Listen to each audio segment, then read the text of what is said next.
Depression. It made the suffering of millions of Americans much, much less, which is why it was popular.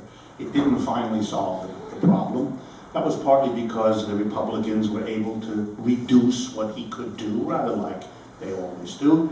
And so he finally had to come up with a way that would force the Republicans to go along with a big stimulus program that they couldn't oppose, and that was war.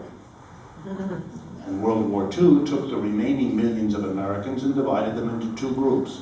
One group was put into a uniform, and the other group was put to work making the uniform.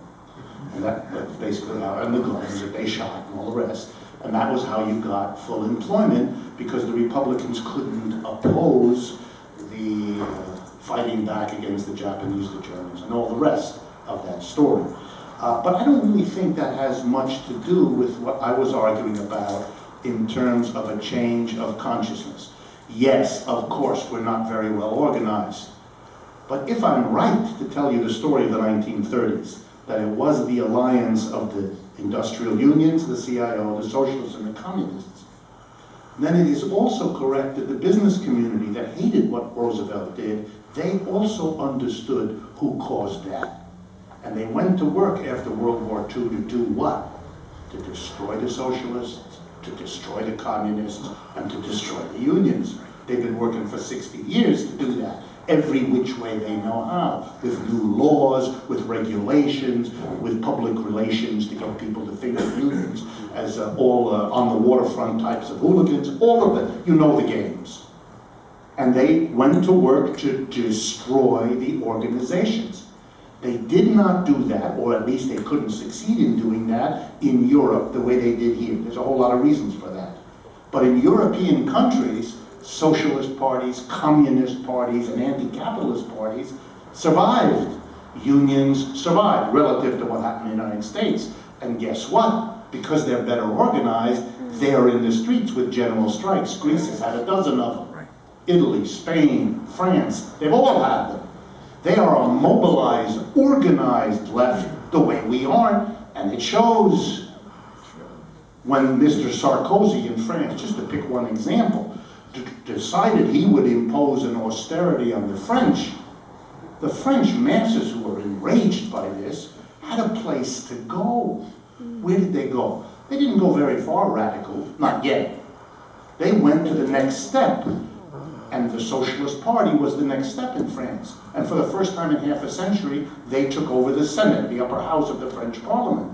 And a few months later, they threw Mr. Sarkozy out and voted in the head of their party, François Hollande, as the president. And 2 weeks after that, they took over the National Assembly. For the first time in modern French history, the socialists control everything.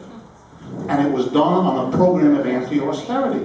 The first 2 acts of the new socialist government, and I'm not a big proponent of this, but we have to understand what it means. The first 2 acts were raising the income tax rate on the richest French people from the current 45% to 75%. That's what he did. That's what he did. And the second thing, he hired 40,000 new French people to be school teachers. Well, that's a fairly dramatic statement. Whatever else he does or doesn't do, it's not yet clear where he's going. And he has to worry because to his left, there is now a serious anti-capitalist French party. It's not as strong as the German one, but it's getting there. And it's got a very dynamic leader and so on. So I think we are in the United States showing what it means to be disorganized. We have been, our organizations, the CIO, the socialists and the communists, were powerful, were effective, were unified and coordinated, and they were destroyed. Okay, we have to either build new ones or rebuild them in order to be able to mobilize the consciousness that's there. Capitalism always, it's really important, capitalism always created, like every other system, those who love it and those who don't. And capitalism, because of its crises and its inequalities, has always been very successful in creating its own critics.